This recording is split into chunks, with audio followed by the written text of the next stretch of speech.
I was 37 when our first son was born. My wife and I had been together for 7 years and married just over a year when she first got pregnant. We had a house, a dog. We thought getting a dog would help with getting up in the middle of the night. We thought we were ready. Everything went well as could be expected for the first few months. It was around week 33 when things started to go wrong. We ended up in hospital almost every day. My wife hooked up to CTG to check the baby's movement. A consultant advised they would try and get us to 37 weeks. We didn't make it. They discovered protein in my wife's urine and she was diagnosed with preeclampsia, admitted immediately. Her obs were coming back, she was becoming increasingly ill. Preeclampsia had developed into HELP syndrome. It only affects a very small percentage of mums-to-be, but it can be fatal. Simply put, our baby had to be delivered by C-section under general anaesthetic. I tried to be supportive and as natural as I could, but inside I catastrophised. We hadn't started our journey as a family and here it was possibly coming to an end.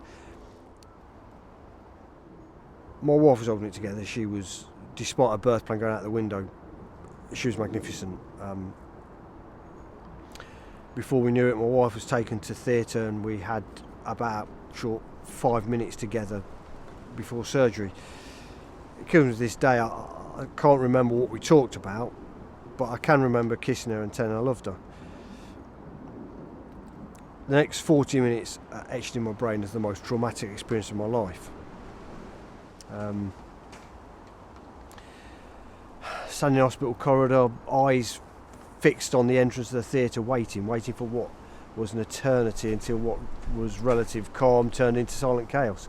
Nurses and consultants rushing to and from a theatre, and seconds later nurses tore through the corridor with a resuscitation unit. I've been through it in my head, but the reality broke me. My wife really was dying in there and our son was being resuscitated. I had a full breakdown on the floor. Then I saw a familiar face, a consultant we'd seen on one of our visits. She sat on the floor and put her arm around me and reassured me everything was going to be okay. That consultant gave me hope at my lowest ebb. Eventually the doors opened and out came our son in his incubator. As soon as I saw him, all my worries disappeared. I can't express the instantaneous wave of love I felt in that split second.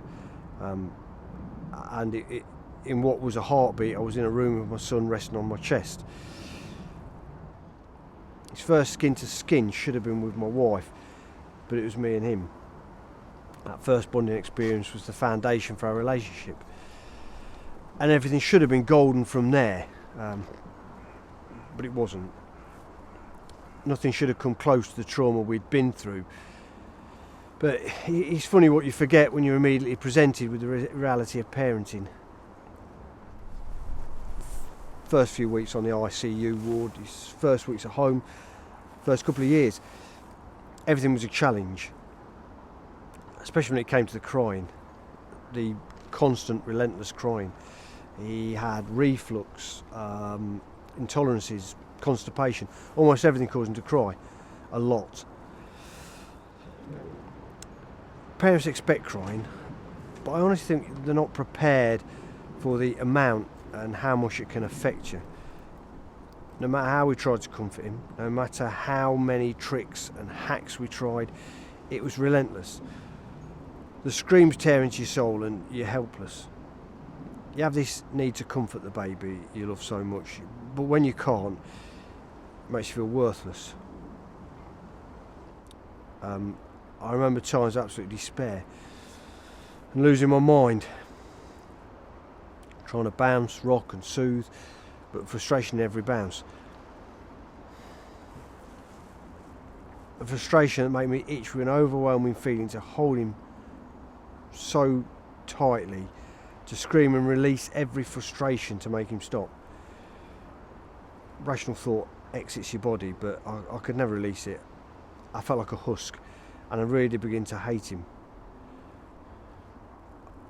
I loved him and hated him. That initial bond was gone. I felt worthless.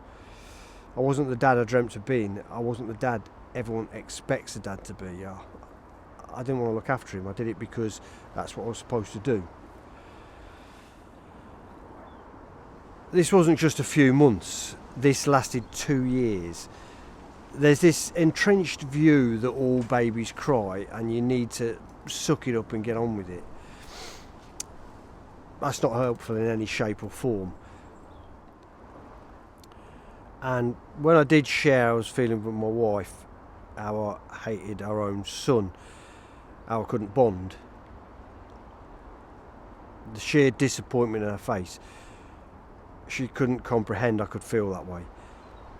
I knew this wasn't a safe space. Instead it became something I had to live with, and I never brought it up again.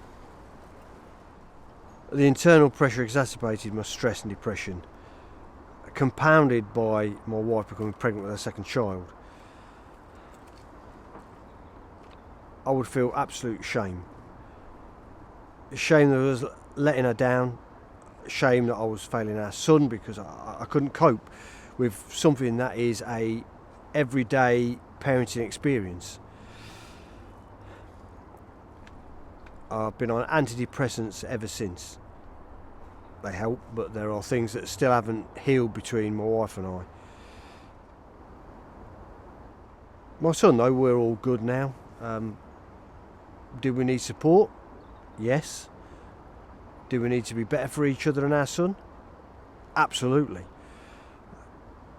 It wasn't like we didn't seek support, but the support needs to be readily available and accessible to everyone. We read and tried a lot, but that was for our son more than it was for us as a family, as a mum, as a dad. What made the crime more difficult was the way in which we lived with it. This attitude that all babies cry is unhealthy. Even when the crime was so relentless, even when it felt like there was no support, even when I was riddled with this self-propelled shame, the thing that could have helped was just an honest conversation. No one should ever have to suffer in silence, especially when they're driven by something that's such a lived experience like parenting. In my experience, regardless of the amount of people that say you need to open up and talk, when you eventually do, very few people are prepared to hear you, and it's vital to find the right person to talk to.